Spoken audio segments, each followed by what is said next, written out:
All right, welcome back to the podcast. Hopefully you enjoyed my chat with David Moulton of Fox Sports, as well as the SEC on CBS. And we have more breaking news to talk about with all the different coaching hires, and nobody better to do that with than Matt Zemek. Matt works for USC Trojan Wire as part of the USA Today platform, and all things, this whole coaching carousel, Matt, started with your boys out in Southern California, Los Angeles, with the bombshell hire of Lincoln Riley. Welcome back to the podcast. Thank you, Jason. I wonder what we're going to talk about today. I mean, we got breaking news from USC to LSU to Florida to Washington and all parts of the country in between. What a wild last 48 hours in this landscape of college football. No, I mean, Jason, go back in your memory, through your own mental Rolodex. Go back to a time where, has there been a crazier 30 hours of the coaching carousel than this one? Not with so many high-profile jobs. But I mean, because there's no really strong historical comparison, at least not in modern college football. Yeah. Bill Connolly, the ESPN analyst, mentioned Wallace Wade going from Alabama to Duke way back when. That's in the 1930s. Yeah. But like in the modern era, there's no equivalent. Like Jimbo Fisher went from Florida State to A&M. A&M hasn't been, a big cheese program. So that's really not an equivalent same level move. And of course, Nick Saban had the Dolphins sandwiched in between LSU and Alabama. So he didn't make a direct move. But here we have, with Lincoln Riley and now Brian Kelly, we have two coaches at the height of their powers. Let's underscore that point. Brian Kelly could make the playoff for the third time in 4 years at Notre Dame, and he leaves. All right. Lincoln Riley made the playoff 3 straight years. That's still 3 out of 5. He's won the Big 12 title 4 out of 5 years. Finally had that Big 12 title streak snapped. He's at the height of his powers at the University of Oklahoma, and he leaves. This does not happen. This is crazy. And we have 2 of these events in 30 hours. It makes no sense at all. And the interesting thing about this cycle, there's been coaching changes and coaching guys go to different jobs. But you and I have talked all the entire fall about the USC job, and we never once mentioned Lincoln Riley or a thought of a Lincoln Riley. Both of these, Lincoln Riley to USC and Brian Kelly to LSU, were kind of monster shots out of left field. It's not like these were rumored. These came out of nowhere, and boom, they're done and they happen. That's right. In each of these instances, Riley to USC on Sunday afternoon, Kelly to LSU Monday evening. There was a report like an hour and a half right before. Oh, this might happen, and then done. Yeah, like no one was ahead of the story. And everybody had Riley maybe going to LSU as a big candidate there. Nobody even thought USC and Lincoln Riley. That's right. All the buzz was about Matt Campbell on Friday night, Saturday morning, and like he didn't even publicly say I'm turning it down. There were lots of rumors on Saturday afternoon and Saturday evening that he had, but like he didn't publicly say anything. And then boom, it just happened. And let's be clear about the USC Riley thing. Bruce Feldman tweeted, and I openly said, like, this rumor from Bruce Feldman's ridiculous. So, he was right in the sense that, there was something to that. But his tweet was USC might, quote, take a swing, unquote, at Lincoln Riley. So that doesn't mean closing in, likely candidate, they're negotiating. It's, USC's desperate and might make a play because it was beginning to get boxed in. If it was true that Matt Campbell had turned down USC, the Trojans were in trouble because Dave Aranda had given an inclination. He hadn't signed a contract, but he gave appearances that he was going to stay at Baylor. So if Campbell was out with Luke Fickell already being out, so USC would have been in trouble. So that felt like desperation when Bruce Feldman said USC might take a swing at Lincoln Riley. It didn't seem as though USC was operating from a position of strength. So no one was truly on it in terms of saying, like, this is going to happen. Yeah. No one had that. No All one. right, so let's get And to it was the same with Brian Kelly and LSU. And I talked to LSU people. I talked to Notre Dame people. But when that report came out, like an hour and a half before the report of an agreed deal between Kelly and LSU happened, Notre Dame fans said, nah, this is not going to happen. They're working on a contract extension for Brian Kelly, and then he's going to retire at Notre Dame. And LSU people were going, what? Like, Scott Woodward has not been mentioning this. Any of the back channel conversations in Baton Rouge and elsewhere in Louisiana, no one was mentioning this. So just want to get it clear that, when we laugh about these rumors and we don't take them seriously, like, this is based on decades of experience in the business. Like, it's not because we don't want something to happen. Like, this did not line up with our awareness, our knowledge of history and how this business goes. These are two total precedent shattering bombshells. Yes. Like, they do not make logical sense. These moments do not have real historical precedent. It's all new. And we have two of them in 30 hours. And absolutely crazy. Yeah, it is. We're going to get to the Riley contract details in just a second. You and I talked a couple weeks ago, maybe Brian Kelly might be a candidate for USC, but and you wonder that these two are linked because maybe Riley told LSU no, so maybe Brian Kelly was the next sexy guy on the list for LSU since he went to SC. So let's get to the Lincoln Riley details of his contract. Some astronomical numbers and some perks being mentioned as part of this deal. Let just right before you do that, our mutual friend TJ Reeves, Buck Sideline guy on Twitter, he told me that this is fascinating, that Brian Kelly and Lincoln Riley have the same agent. He told me that tonight too. He sent me that same tweet. Former Florida Gator defensive tackle Trace Armstrong. Yeah. So now that gives you a little bit of a clue in terms of how the machinery, how the process of these deals went down. Yep. And usually Jimmy Sexton is the main agent that's dictating a lot of these guys' movements. And now Trace Armstrong is at the top of the mountain as far as he's coaching agents. Which is a story in itself. Like, that is a really big deal. Yeah. All right. Let's get to Lincoln Riley. Some astronomical rumors about details of his compensation, houses being paid for, perks, private planes. Give us the lowdown of the Lincoln Riley contract. Yeah. So it's not just a boatload of money in the 8-figure range, What's the number? 10 million, but what's the number? It's in the area of 12, but you have paying for a $6 million Los Angeles home, paying for houses that are way above market value. Yeah. Just taking care of that, and a private jet for his family to use 24/7. So what does that tell you? First off, it tells you that Mike Bohn was serious. Like, he was here to play ball. Yeah. He was not going to try to go in between. He wasn't going to try to half bake it. And we all knew this, right?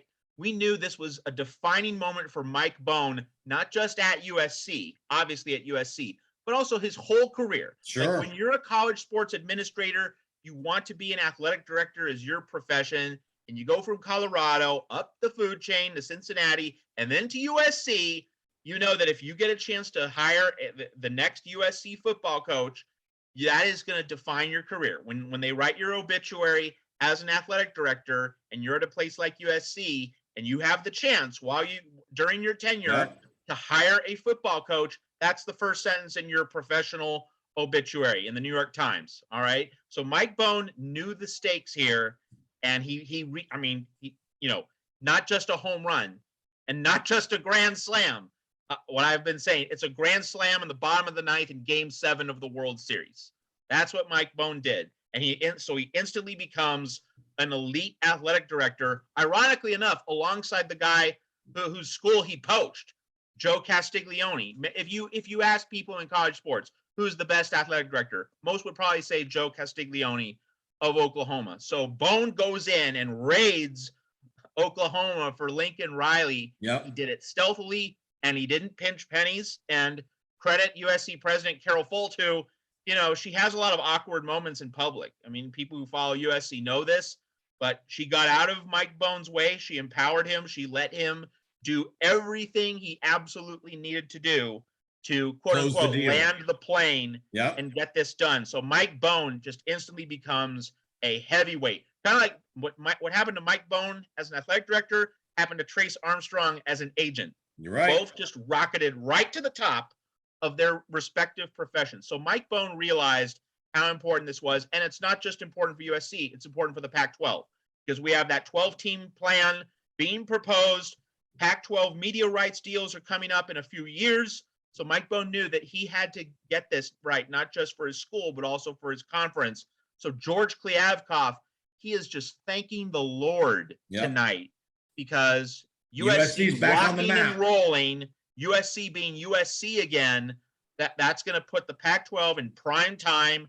Finally going to get Chris Fowler and Kirk Herbstreit are going to be calling USC games again on the regular, and that's going to just skyrocket USC's TV valuation and accordingly the Pac-12's TV valuation. And it's interesting to note that while Washington did not get Matt Campbell, it at least made a run. Like that is a fact. Washington made a run at Matt Campbell before settling on Kalen DeBoer of Fresno State. So Washington knew that, hey, we at least have to take a swing for Matt Campbell. We have to aim higher. And that's going to be one of the domino effects of this Lincoln Riley move to USC. Everyone in the Pac-12 is going to have to aim higher. Is going to have to not settle. And it's really interesting. UCLA and Arizona State are screwed because right before this Lincoln Riley move on Sunday, they settled with Chip Kelly and Herm Edwards on Saturday. Like on coming back. On Saturday after their games, UCLA and ASU basically said, we're sticking with our coaches. And then one day later, Lincoln Riley gets hired. So Arizona State with Herm Edwards in 2022 with Jaden Daniels probably gone. Right. Like that is a disaster. And then UCLA sticking with Chip Kelly, who obviously did not fix the Bruins defensive problems. UCLA is a dead team walking next year. So USC doesn't just get Lincoln Riley, but it's in a Pac-12 South where the opposition is not responding accordingly. So like USC, if USC does not win the Pac-12 South next year, Jason, it's going to be a bigger upset than Buster Douglas over Mike Tyson. It'll just be an earth-shaking upset if USC does not win its division next year, and USC will be in the Pac-12 championship game, competing for a conference championship, competing for a Rose Bowl. Probably not a college football playoff berth. There's still too much churn and instability to go that far. But like USC is the unquestioned favorite in the Pac-12 for 2022. Zero doubt in my mind. Yeah, couple interesting nuggets about the hire on the football field. One, he brought Alex Grinch with him from Oklahoma, highly touted defensive coordinator that have really turned the Oklahoma defense around the last couple of years. That's a big move. And two, Riley's had a lot of success recruiting California at Oklahoma. He's got several receivers, guys from California, had some commitments for this coming up year coming to Oklahoma, who then now decommitted, who then could end up at USC and all that stuff. So he's had some success recruiting California. And obviously, as you know, owning the Los Angeles, Southern California corridor is a mainstay for that USC program. That's when they were in their heyday with Pete Carroll, when they owned that part of the country recruiting wise. All the big players from that part of the country wanted to go to USC. Absolutely right. And, Mario Cristobal up at Oregon, his recruiting strategy focused on Southern California because he knew he could raid the area. Clay Helton wasn't going to lock it down because Clay Helton's just not very good at what he does. So Mario Cristobal certainly exploited USC's weakness under Clay Helton. So that's gone. That is done. That's over. Lincoln Riley's going to lock down Southern California. So, it raises a question, about Mario Cristobal. If Miami can get its act together, hire an AD, fire Manny Diaz, and then you put all your chips into the middle of the table, Miami has a better chance now of making a run at Mario Cristobal with Lincoln Riley at USC. Because now Mario Cristobal knows he's no longer the big fish in the Pac-12. And the whole rationale for Lincoln Riley to come to USC, he could be the big fish. Like, I think it's pretty clear, Jason, that Lincoln Riley did not want to coach in the SEC. Yes. Pretty clear. I think it's pretty clear. And easier path to get to the championship in the Pac-12. At Oklahoma in the Big 12, he was the big cheese, and he was on the top of the mountain. Everyone knew that, and he won 4 straight conference titles before this year, and he would be in the Big 12 title game if Baylor under Dave Aranda had not been so spectacularly good, going to 10-2, much better than anyone was expecting. Yes. Baylor goes 9-3. Oklahoma's preparing to play Oklahoma State again, and Mike Bohn can't hire him because he's still coaching Oklahoma. So Lincoln Riley clearly didn't want the SEC. He wanted to be the big fish. Like, that's obviously his thought process. So by the same guide, if Mario Cristobal came to Oregon a few years ago because he saw Clay Helton floundering at USC, and he said, I can rule this conference, we don't know this for a fact, but if that's Cristobal's thought process, well, that's gone. And so going to Miami now makes a lot more logical sense for Cristobal than it did before Lincoln Riley got hired. So that's going to be a very interesting part of this carousel coming up this week, because there's so many more plot twists that we're going to have. And a point about Cristobal, that's a good point, I think, to think about too, is there's an opening in the ACC now. Clemson down a little bit. There's not a clear number 1 team in the ACC. You got Pitt and Wake Forest in the championship game. So there's an opening potentially for Miami. If you get the right guy, you hire the right guy that can lock down South Florida recruiting wise. Miami can have a quick turnaround if you hire the right guy.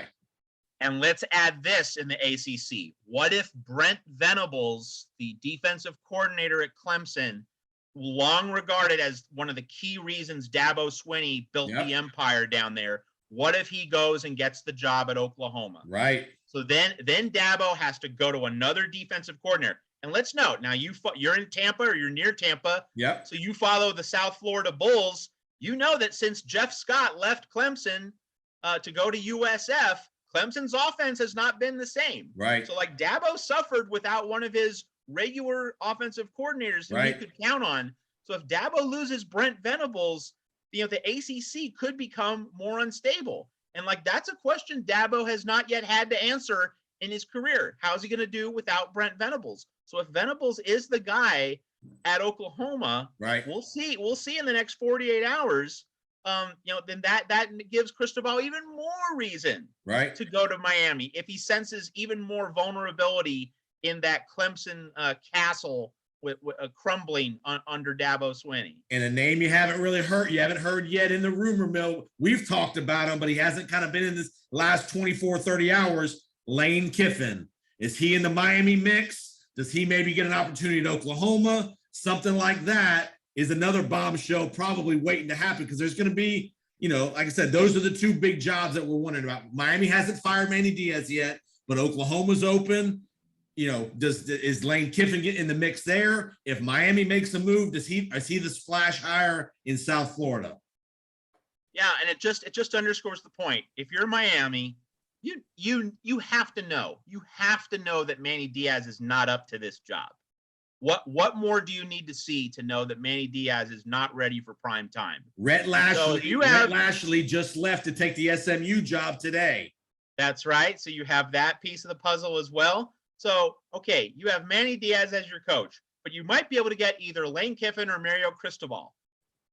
Shouldn't be a hard decision. Right. Shouldn't be a hard call. You need to be getting all your chips, moving them to the center of the table, getting your house in order, and lining up a big deal for one of those 2 guys. It should be pretty obvious, at least if you care about winning, if you care about football. So who knows what's going on down there in Coral Gables? Give us a quick 1-minute blurb on Kalen DeBoer to Washington. Unknown guy, kind of built a great job at Fresno State. They've been very, very good the last several years. Give us a quick nugget about Kalen DeBoer. Well, the big thing with Kalen DeBoer going to Washington is that he might bring his quarterback with him. Jake Haener was at Washington. He transferred to Fresno State. He could now transfer back to Washington to go with Kalen DeBoer, who's done a really good job as his coach. So Washington is in a position to get a significant upgrade at quarterback from Dylan Morris, who was terrible this year. Now you also have Sam Heward, who's part of the Heward family, Brock Heward, Damon Heward. They both played for the Huskies. Right. So that would be interesting. It'll be interesting to see if Sam Heward transfers should Jake Hayner come in with Kalen DeBoer from Fresno State as part of a package deal. Yep. Okay. So let's go. Let's talk Brian Kelly to LSU. That was the bombshell. We're taping this late Monday night. That's the bombshell news Monday night is Kelly going to LSU. Notre Dame's still in the mix to make the playoff as the coach. So that'll be interesting to see if they were to somehow make the playoff, will Brian Kelly coach them through the playoff, or is he going to go to LSU? We don't know that answer yet. Very interesting question. I think Kelly made the move. One, he's been at Notre Dame 15 years. He just passed, I think Parsegian is the all-time winningest coach. So he's got that record.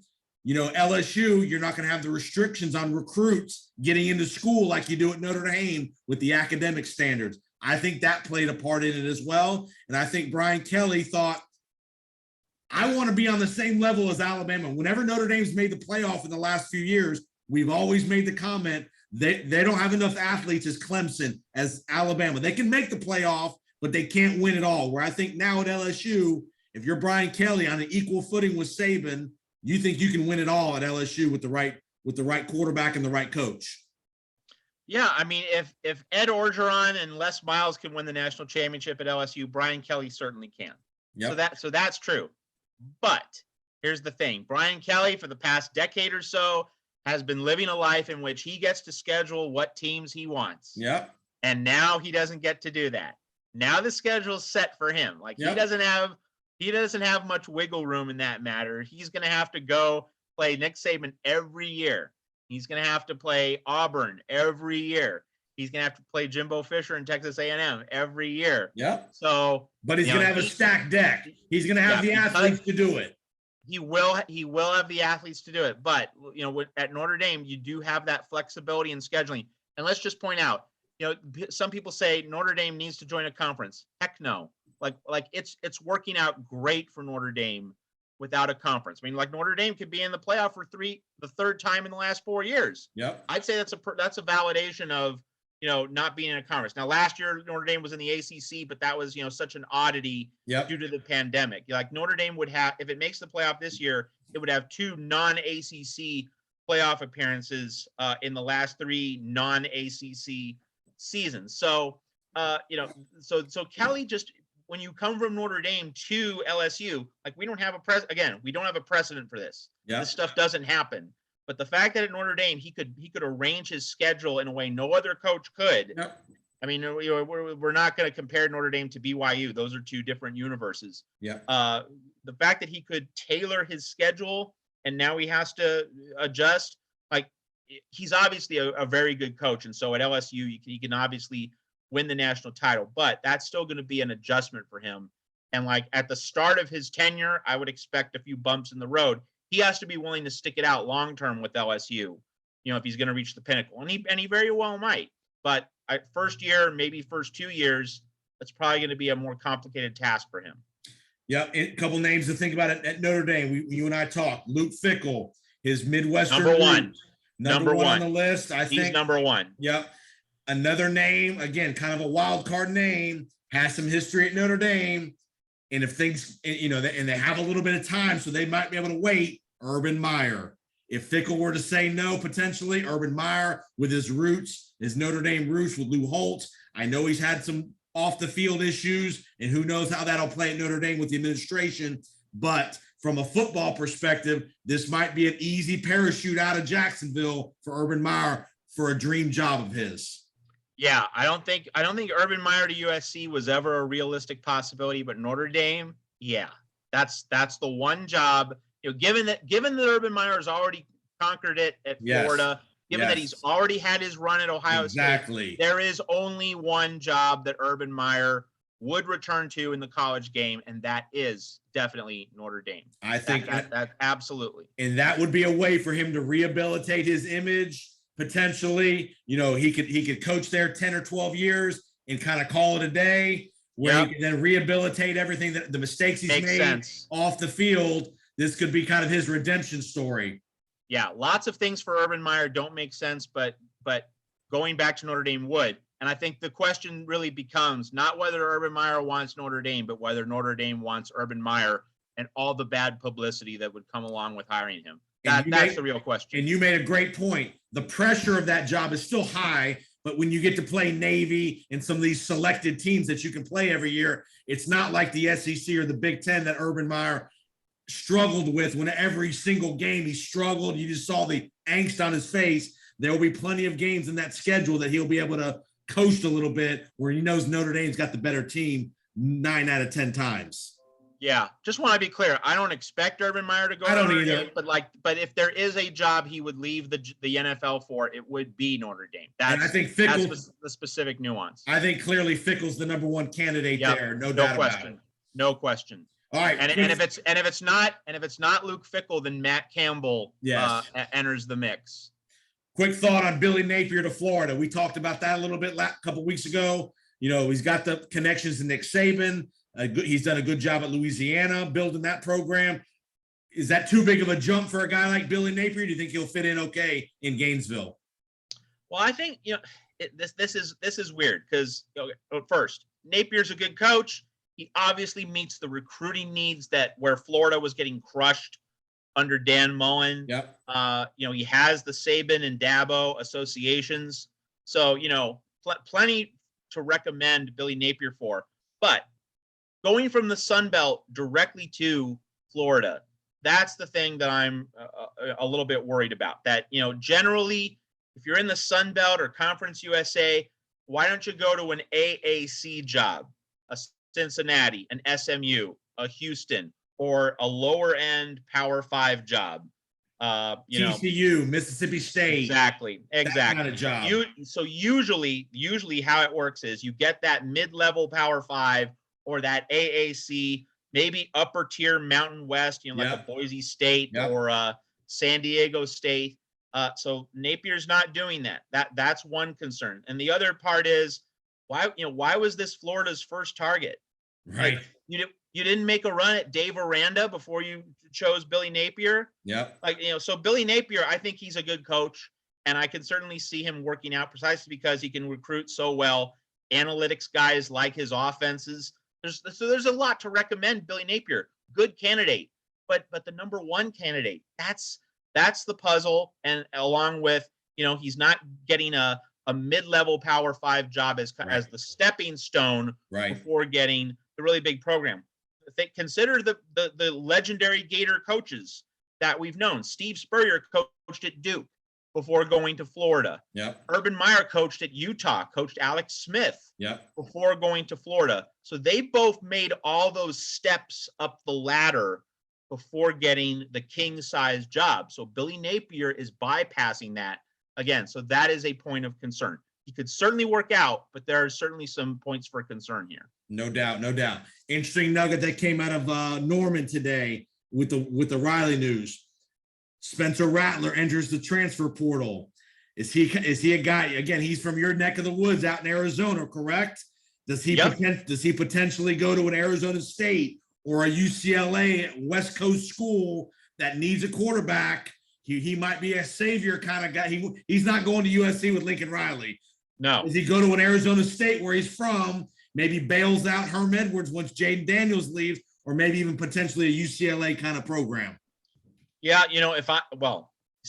I'm not Spencer Rattler, so it's a decision only he can make. Sure. But if I was Spencer Rattler, I'm looking at the Pac-12 and saying a lot of teams could use my services, right? Yes. Pac-12 quarterback play was just not very good this season. I mean, like Oregon, if Oregon had Justin Herbert and not Anthony Brown, Oregon would probably be in the playoff. Yes. But Oregon was certainly held back by its lack of quarterback play. And then you just go down the list. Washington hasn't had good quarterback play.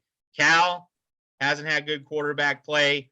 Colorado, Arizona, lots of schools in the conference have not had good quarterback play. So like if I just want to go to a place where I know, I'll be the unquestioned starter, get lots of reps, like Colorado, like Spencer Rattler would not have to battle anyone for that job. He would be able to play 12 games.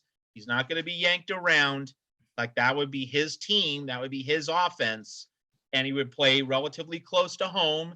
If he doesn't go to an Arizona school, and maybe he'll go to Arizona State.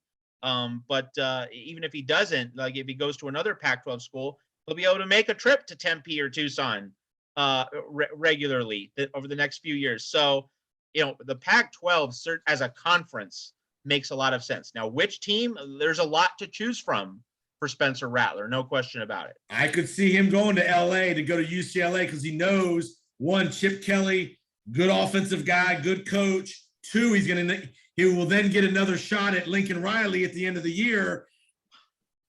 Would that be spicy? Oh man. Oh man. I mean, I just boy. And with it being LA and in the name, image, and likeness deal, opportunity deals in LA, I think that's great. I think that's a place you could see Spencer Rattler. That would be an amazing story. Okay, last thing, I'll get you out of here. Rumors out of Phoenix, your neck of the woods. Arizona Cardinal coach Cliff Kingsbury, is he a candidate to go to Oklahoma? He had a press conference today, didn't say much. Just what are you hearing out of Phoenix about, the Cardinals were on a bye last week, so the agents were in contact with Kingsbury about all these different moves. What are you hearing out of Phoenix with Cliff Kingsbury? Well, here's the thing. So Cliff Kingsbury has a team which is a frontline Super Bowl contender. Yeah. Cardinals could very easily be the number 1 seed in the NFC playoffs, which means they become the only NFC team to get a wild card bye. You host a divisional playoff game. You have home field throughout the playoffs. Yep. That means you have the red carpet to the Super Bowl. So logically, if you have that kind of NFL situation, you're not going to leave for anything. But what have we just seen? We've seen Brian Kelly leave Notre Dame after making the playoff a couple times the past few years. We've seen Lincoln Riley leave Oklahoma after winning a bunch of Big 12 titles and making the college football playoff. So, okay, like if Kingsbury leaves the Cardinals, that would just flow naturally from Lincoln Riley to USC and Brian Kelly to LSU. It would be the latest absolutely absurd event to occur in the coaching carousel. So let's just have it. But I mean, just to be serious for a moment, like these rumors were so ridiculous logically. They made absolutely no sense, and yet they've become reality. Are we entering, Jason, a new era in which coaches just want a change of scenery? They just want to do something different instead of staying at these elite Cadillac prestigious jobs. I mean, like, are we seeing a change in the thought processes of these esteemed head coaches who, I think you and I growing up, like if you were the head coach at Oklahoma and you were killing it, like that's the height of your aspirations as a coach. You would never think of leaving. I think we're seeing guys leave when they're on the top of the mountain. It's absolutely extraordinary. I think what you're seeing by these administrations is it's an arms race. Finances are no object now. Mel Tucker gets $95 million to stay at Michigan State. James Franklin gets a 10-year extension at Penn State. Are you kidding me? Lincoln Riley's getting $12 million. Brian Kelly's probably going to be getting $10 million. Whoever the Oklahoma coach is probably going to get $7, $8, $9 million. Finances are not an issue with these teams anymore, these programs anymore post-COVID, it looks like. They aren't, but the thing that just gets me, Jason, is like, does Brian Kelly need more money? No. Like, is he in the poorhouse? Same with Lincoln Riley. Like, Lincoln Riley was making $7.6 million a year. Like, did he need that salary bump up to 11 or 12? Like, is it that much of a life-defining event? I guess with Lincoln Riley, he's a much younger guy. But with Brian Kelly, like Brian Kelly's set, like, so I mean, the Notre Dame might have been lowballing him. That's very, very possible. But like, is that Brian Kelly's foremost concern? I want to win a national title. I agree with that. I think it's that. Brian Kelly. I think it's like that. That's how I make my legacy. I want to be remembered with Parsegian and Leahy and Rockney. Like, that should be my goal. Right. Not getting a few million more dollars from an SEC school. It just, it makes no sense. What was the length of Riley's contract? Did he get 5 years, 7 years? What did he get? Frankly, didn't pay attention to that. I just know that Mike Bone gave him the whole castle and the whole plane and the whole city of Los Angeles, basically. I mean, yeah, when you're getting the house paid for, that's when they're serious, because this was, like you said, you make a great point about the AD. This was his one chance to make a home run hire, and he did it. And the important thing to note, which I haven't noted previously, is that now that Mike Bohn's done this, like he ponied up all this money, but he's going to get it all back in donations. Yes. Like USC donations from boosters, I can tell you, totally dried up because there was no confidence in the president, Carol Folt, Yep. or the athletic department, and everyone was withholding money at USC, buying tickets, season tickets, other various kind of in-kind contributions, what have you, unless and until an elite football coach was hired. So now that Bohn's done this, it's gonna, millions and millions of dollars in donations are going to come his way. So it just reinforces the point about you don't pinch pennies in this business. You don't. Snoop Dogg and Will Ferrell, you're welcome back to practice. Exactly. Come on back. Exactly. And I think they have a few spare coins that they're going to donate to the USC athletic department. Absolutely. Give us a quick preview of the Pac-12 title game, the Utah-Oregon rematch. Unfortunate Oregon lost in Salt Lake City, which ruins the playoff for the Pac-12 yet again. Is this game worth even watching? Give us a quick preview. Oh, it's definitely worth watching because, we're going to see if Mario Cristobal can win the Pac-12 title. And, if he loses, maybe that spurs him to consider another job. Maybe he'll get fatigue. And the other part of this, John Wilner, the excellent Pac-12 journalist who covers the whole conference as well as anyone in the country, on Twitter at the Wilner Hotline. He has that newsletter on the Pac-12, great Pac-12 resource. He personally thinks, and it's certainly worth considering. I'm not saying it's likely. I'm not saying it's guaranteed, but it's certainly a possibility that if Kyle Whittingham wins this game against Oregon, that means Utah goes to the Rose Bowl.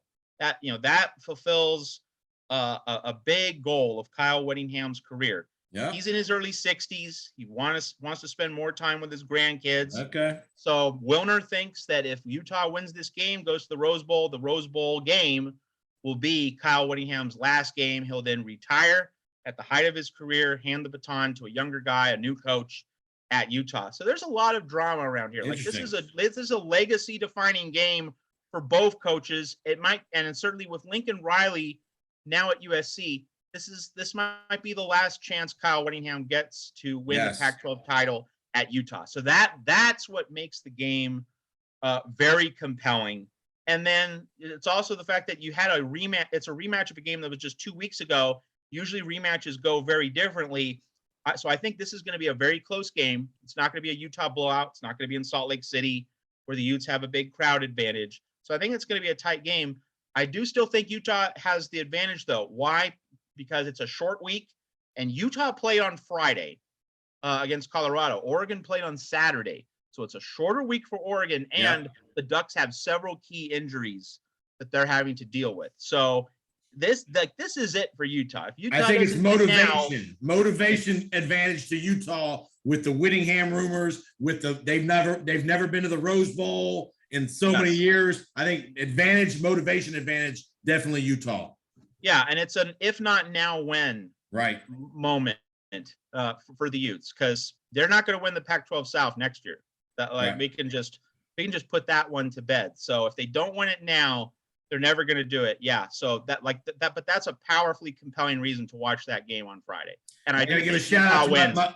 I got to give a shout out to my old equipment manager when I was playing at UAB. He's now the equipment manager at Utah, Kelly Sherritt. So I know he's probably not listening, but if you are, Kelly, a shout out to you and the Utes Friday. Where's that game, in Las Vegas? Yes.